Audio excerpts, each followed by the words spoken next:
At the reunion, my mom pulled the plate away from my son and said, "Food first goes to real family." He froze, embarrassed. I just stood up slowly and made one announcement. My mom's face changed instantly. Then she started begging, but My name is Heather. I'm 29 years old, and I live in Cedar Rapids, Iowa, with my husband Travis and our 4-year-old son Oliver. Ollie, we call him.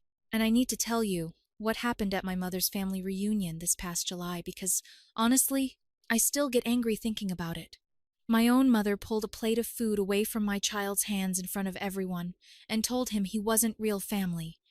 She did that to a 4-year-old boy. And what I did next changed everything between us. But you need to understand who my mother is first. My mom, Diane, is 56, loud, dramatic, and has always needed the spotlight. Growing up, everything was about her. Her moods, her problems, her needs. If Diane was upset, the whole house suffered. But she could also be the most charming woman in any room when it suited her. So everyone on the outside thought she was wonderful. For most of my adult life, I've been her personal problem solver. Car trouble? Call Heather. Can't figure out a bill? Heather will handle it. Fight with her boyfriend? Heather, come over right now. And I always showed up, every single time. Because she's my mom, right? That's what daughters do. My husband Travis has told me for years that she takes advantage of me, and I'd always get defensive. She's my mother, Travis, and he'd say, "I just want you to stop setting yourself on fire to keep her warm." Pretty wise for a guy who watches football 6 days a week, honestly. Now, about Rick. Rick is my mom's boyfriend. He's 46. She's 56. She is very proud of this age gap and mentions it every chance she gets. When Rick came into the picture 3 years ago, everything else stopped mattering to her. My life, my child. None of it was as interesting as whatever Rick was doing. And that brings me to Ollie. Here's something important. Ollie isn't Travis's biological son. His bio father disappeared before he was born. Travis came into our lives when Ollie was about a year old and adopted him completely. He's Ollie's dad in every possible way. Bedtime stories, t-ball coaching, Saturday morning dinosaur pancakes, the whole thing. But my mother has never fully treated Ollie like her grandson. She'd buy birthday gifts for my sister Corinne's daughter Harper, but forget Ollie. She put Harper's photos on her fridge, but not his. She'd call him your boy instead of my grandson. Tiny, poisonous little things I kept making excuses for. My sister Corinne, 27, lives in Des Moines. She actually called it out first. At Thanksgiving, she pulled me aside and said, "Heather, Mom treats Ollie different, and you know it." I told her Mom was just old-fashioned. Corinne gave me that look she gives when she thinks I'm being delusional and said, "I love you, but wake up." I didn't. Not yet. So July comes, and Diane announces she's hosting a big family reunion at her rental place near the Amana colonies. She invites everyone. Aunts, uncles, cousins, I haven't seen in years. And guess who she calls every day for weeks to handle the setup? Me. "Pick up the tables, Heather. Drive to Iowa City for a tablecloth, Heather. Come plan the menu, Heather." And I did all of it, because that's what I always do. The day of the reunion, Travis helped me load the car without complaining, but I could see that tightness in his jaw. He kissed my forehead and said, "Let's just have a good day." We got there early. Mom was barking orders at Rick, who looked like he'd rather be anywhere else. Corinne showed up with Harper. My Aunt Glenda and Uncle Paul drove in from Davenport. My cousin Tasha brought her 2 boys. It was actually nice at first. That loud, chaotic family energy. Food was buffet style. Pulled pork, coleslaw, baked beans, cornbread. I'll give my mother credit. She can cook. She announced it was time to eat. Ollie was starving after running around all afternoon. I made him a plate and set it in front of him at the kids' table. He grabbed his fork, grinning, and said, "Mama, this looks so good." Then my mother walked over. She didn't look at me. She reached down, picked up Ollie's plate, and said, loud enough for everyone nearby to hear, "Food first goes to real family. He can wait." Ollie froze, fork still in his hand, eyes wide, and I saw it on his face. Embarrassment. My 4-year-old was sitting there, feeling ashamed because his grandmother told him he didn't belong. The table went silent. Corinne's head snapped toward Mom. Aunt Glenda gasped. Travis stood up so fast his chair scraped across the patio. I put my hand on his arm, because I needed to do this myself. I stood up slowly, looked my mother right in the eyes, and I said it loud enough for that entire backyard to hear, "If my son isn't real family to you, then neither am I. We're leaving. And Mom, don't call me, don't text me, don't ask me for a single thing, we're done." Her face went from smug to white in about 2 seconds.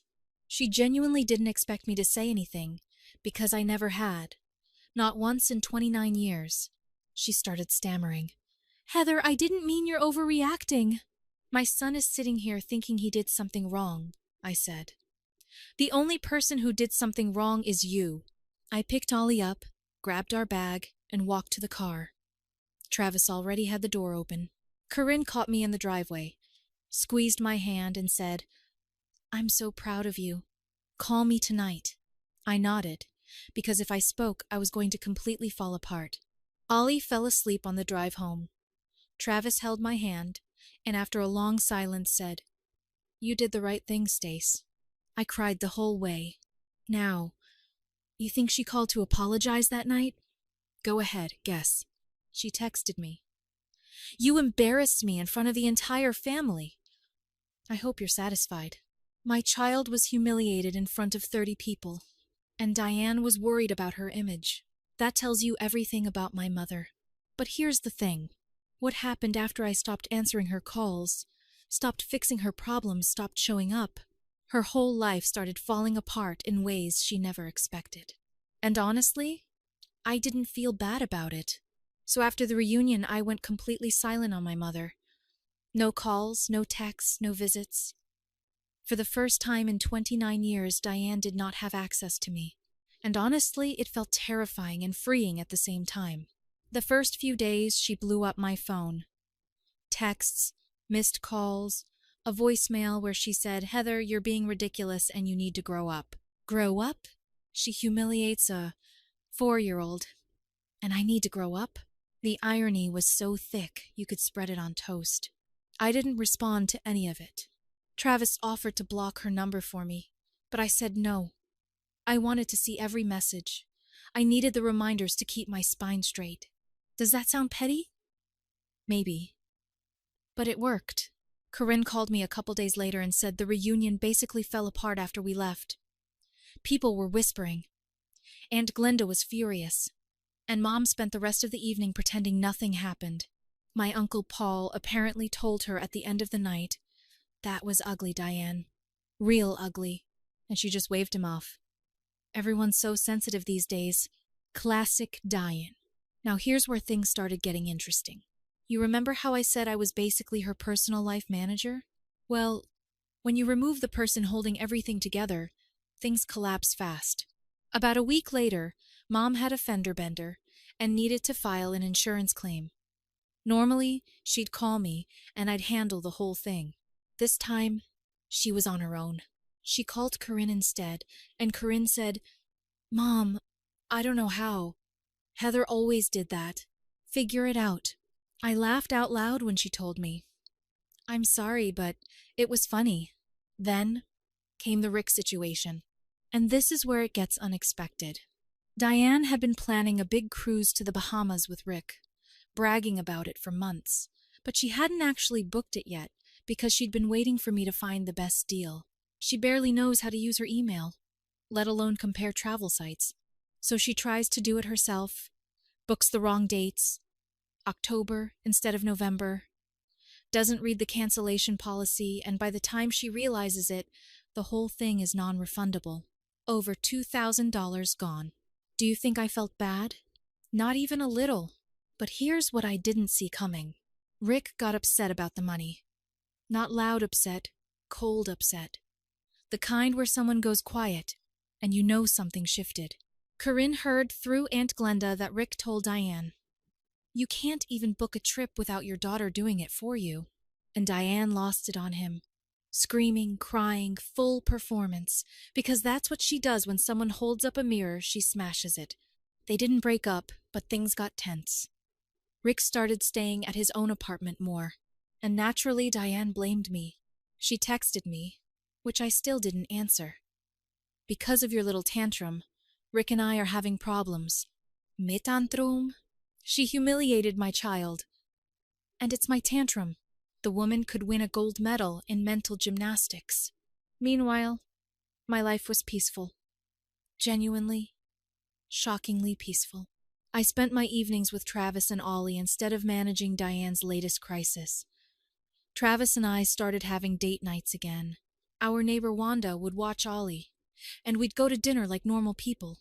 Ollie was happy. He didn't ask about Grandma Diane, which broke my heart a little, but also told me something. He'd already learned not to expect anything from her. Then something happened that I did not expect at all. About 3 weeks after the reunion, I get a call from a number I don't recognize. I almost didn't answer, but I did, and it was Rick. Not my mom. Rick, he said, "Heather, I know this is weird, and I'm sorry for calling out of the blue." I was standing in my kitchen, holding a spatula like a complete idiot. He told me he'd been thinking about what happened at the reunion, that what Diane did to Ollie was wrong, and that he'd actually told her so that same night. She dismissed him. He said he'd been seeing a side of her these past weeks that he didn't like. The way she talks about me, the way she refuses responsibility, the way she rewrites everything so she's the victim. Then he said something that made me sit down. "Your mom is scared, Heather. She won't admit it, but she's terrified she lost you for good. And instead of fixing it, she's just getting meaner." I thanked him and hung up. Then I sat at my kitchen table, staring at the wall for 10 minutes. Travis walked in, saw my face, and said, "What happened?" When I told him Rick called, his eyebrows almost left his forehead. I didn't feel sorry for her. She still hadn't attempted a real apology.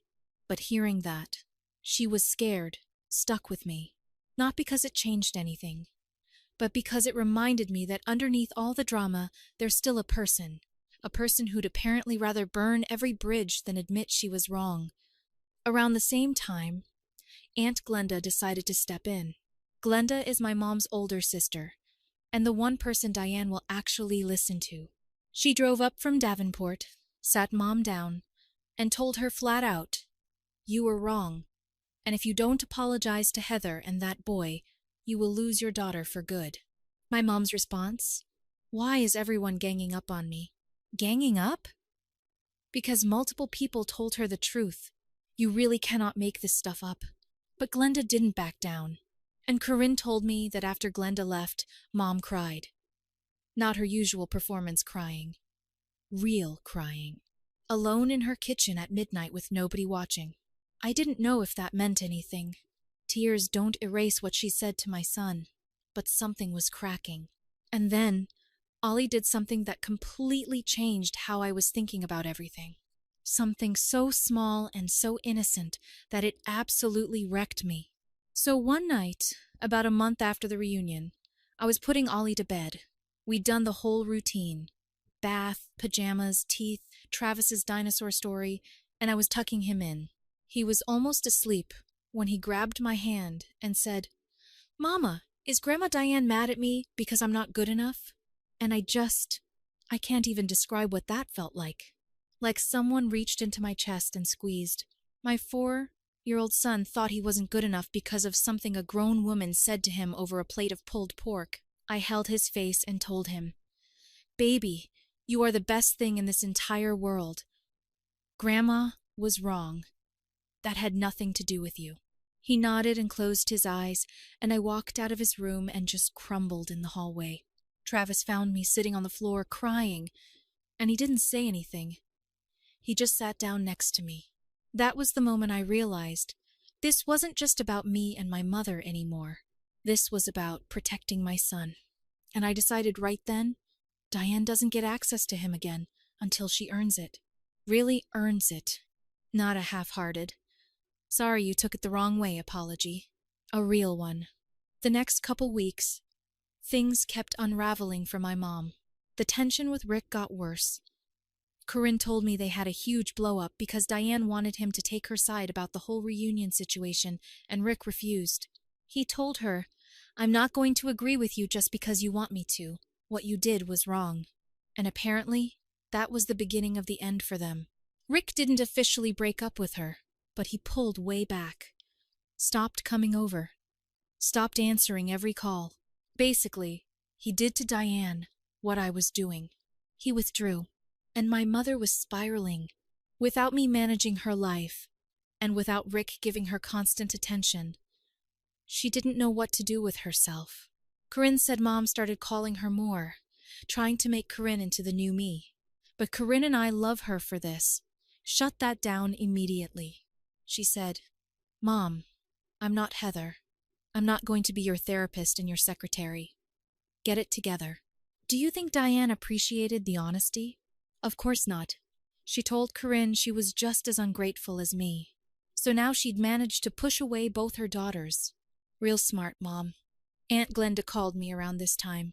She said, "Heather, I want you to know that I've been on your mother constantly. She knows what she did. She's just too proud to admit it." And then Glenda said something that surprised me. She said, "But I also think she genuinely doesn't know how to apologize. Nobody ever taught her. Your grandmother, my mother, she was the same way. Stubborn, proud, would rather lose everyone than say she was sorry." That hit different, because I'd heard stories about my Grandma Lorraine, and yeah, she sounded exactly like Diane. It didn't excuse anything, but it helped me understand the pattern. Hurt people raise hurt people, who raise more hurt people, and at some point, somebody has to break the cycle. I just wasn't sure if that somebody should be me. Not this time. Then one Saturday morning, this was about 6 weeks after the reunion, my doorbell rings. Travis and I were having coffee. Ollie was watching cartoons. I opened the door, and standing on my porch is my mother. No makeup, hair not done, wearing a wrinkled sweater I'm pretty sure she slept in. She looked 10 years older than the last time I saw her. She didn't say hello. She just said, "Can I come in? Please." Travis looked at me from the kitchen. I could tell he was ready to say no on my behalf, but I stepped aside and let her in. I don't totally know why. Maybe because of what Glenda said. Maybe because of how she looked. Maybe because somewhere deep down, she's still my mom, and seeing her like that hurt, even though I didn't want it to. She sat at my kitchen table and didn't speak for a solid minute. Just sat there with her hands folded, staring at the table. And then she started talking. She said, "I know sorry isn't enough." And she paused, like she was waiting for me to tell her it was fine. I didn't. I just sat across from her and waited. She said she didn't know why she said what she said to Ollie, that it came from somewhere ugly inside her, and she knew it the second it left her mouth. She said she'd been jealous. Jealous that Travis stepped up and became this incredible father to Ollie when her own relationships have been a mess her whole life. She said seeing Travis with Ollie reminded her of everything she never had, and instead of being happy for me, she resented it. Honestly, I did not expect her to say that.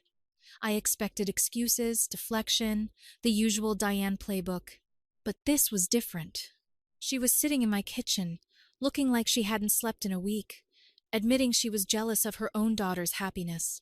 That's the most honest thing she's ever said to me. Then she asked if she could see Ollie, and I said, "Not yet." Her face crumpled, but she nodded. I told her, "Mom, you don't get to come in here with one apology and have everything go back to normal. You hurt my son. He asked me if he wasn't good enough because of what you said. A 4-year-old. So no, you don't get to just see him right now. You need to show me you've changed. Not tell me. Show me," she cried. And for the first time in my life, I watched my mother cry without rushing to comfort her. I just let her sit with it, because she needed to feel it. She left about 20 minutes later. Travis asked me if I was okay, and I said I don't know, because I really didn't. Over the next few weeks, something shifted. Diane started doing things she'd never done before. She signed up for therapy, actual therapy. Aunt Glenda confirmed it, because honestly, I wouldn't have believed it otherwise. She started handling her own problems, filed her own insurance claim, set up her own appointments. Small things, but for Diane, huge. She sent Ollie a card in the mail. Not a big gesture, just a card with a dinosaur on it that said, "I love you, Oliver." "Love, Grandma." Ollie's face when he opened it, he lit up. He said, "Mama, Grandma sent me a dinosaur."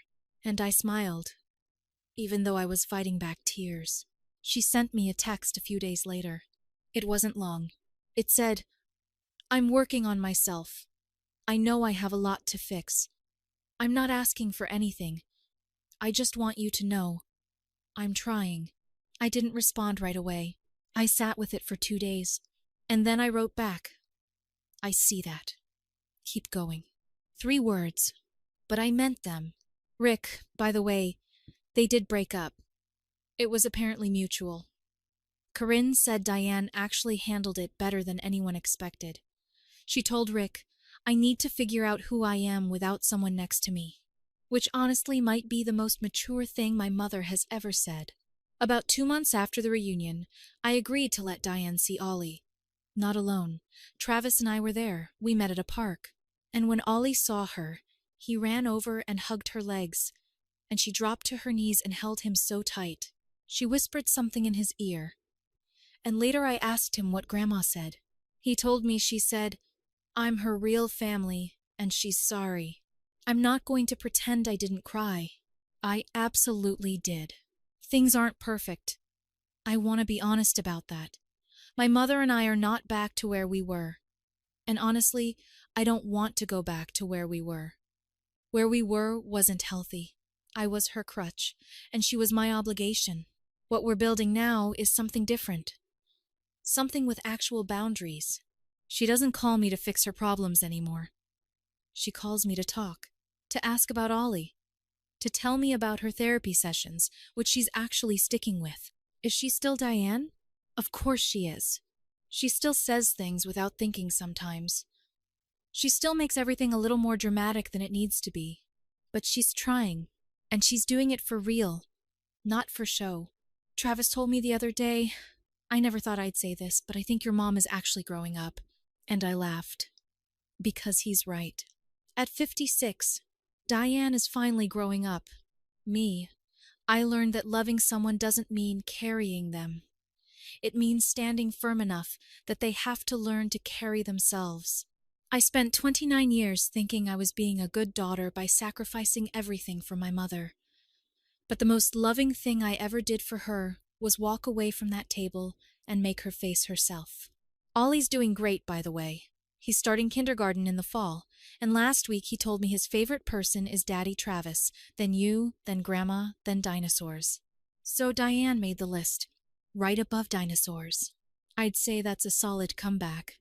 If you've been through something like this, if you've got a family member who makes you feel like you're never enough, I want you to know something. Setting a boundary is not betrayal. Walking away is not giving up. Sometimes the people who love you the most are the ones who need to hear the hardest truths. And sometimes they actually listen.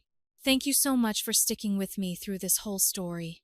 If it resonated with you, I'd really love it if you hit that like button. And if you've been through something similar, or if you disagree with how I handled any of it, drop a comment. I genuinely want to hear your thoughts. Every single story is different, and every opinion matters. Thanks for watching, and take care of yourselves.